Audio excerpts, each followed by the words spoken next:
ফিলিস্তিনের গাজা থেকে উদ্ধার হওয়া 4 শিশু আসবে যুক্তরাষ্ট্রে। এজন্য শত শত শিশুর অপেক্ষা ইলিনয়ের শিকাগো বিমানবন্দরে। শেষ হয় অপেক্ষার প্রহর। ইমিগ্রেশন প্রক্রিয়া শেষ করে বিমানবন্দরের বাইরে আসে যুদ্ধে বিধ্বস্ত শিশুরা, সঙ্গে তাদের বাবা মা। এ সময় স্বাধীন ও মুক্ত ফিলিস্তিনের দাবিতে স্লোগানে মুখরিত হয় বিমানবন্দর। ফিলিস্তিন থেকে আসা 4 শিশুকে বরণ করে নিতে হাজির হন বিভিন্ন বয়সী ও শ্রেণী পেশার মানুষ। যুক্তরাষ্ট্রের মানবিক সাহায্য সংস্থার কর্তব্যরতরা জানান, চিকিৎসার জন্য 250 শিশুকে যুক্তরাষ্ট্রে আনার জন্য তালিকা করা হয়েছে। এর মধ্যে প্রাথমিকভাবে 32 জনকে আনার অনুমতি দিয়েছে মার্কিন সরকার।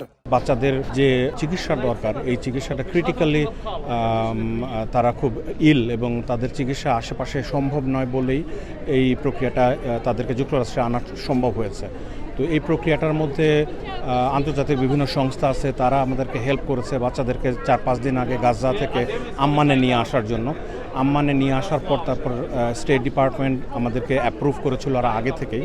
এই বাচ্চাদের লিস্ট আমরা দিয়েছিলাম যাদেরকে আমরা আনতে চাই, তো সেখান থেকে প্রায় 32 জন অ্যাপ্রুভ হয়েছে। এ সময় ইসরায়েলকে অস্ত্র সহায়তা বন্ধ ও যুদ্ধবিরতির জন্য নবনির্বাচিত প্রেসিডেন্ট ডোনাল্ড ট্রাম্পকে উদ্যোগী হওয়ার আহ্বান জানান মার্কিন মানবাধিকার কর্মীরা। I would like our president-elect to call for an arms embargo, call for a ceasefire, because the civilians that are in Gaza don't deserve what's happening. This is the very first medical evacuation that HCI has completed successfully. নভেম্বরের 5 তারিখে মার্কিন president নির্বাচনে Republican প্রার্থী ট্রাম্পকে vote দেন বিপুল সংখ্যক মুসলিম। তাদের প্রত্যাশা, Trump ক্ষমতা গ্রহণের পর ফিলিস্তিনে যুদ্ধবন্ধের প্রতিশ্রুতি রক্ষা করবেন তিনি। মাত্র 1 বছরের মধ্যে ইসরায়েলি আগ্রাসনে ফিলিস্তিনে প্রায় 50,000-এর বেশি মানুষ নিহত হয়েছেন, যাদের অধিকাংশই নারী এবং শিশু।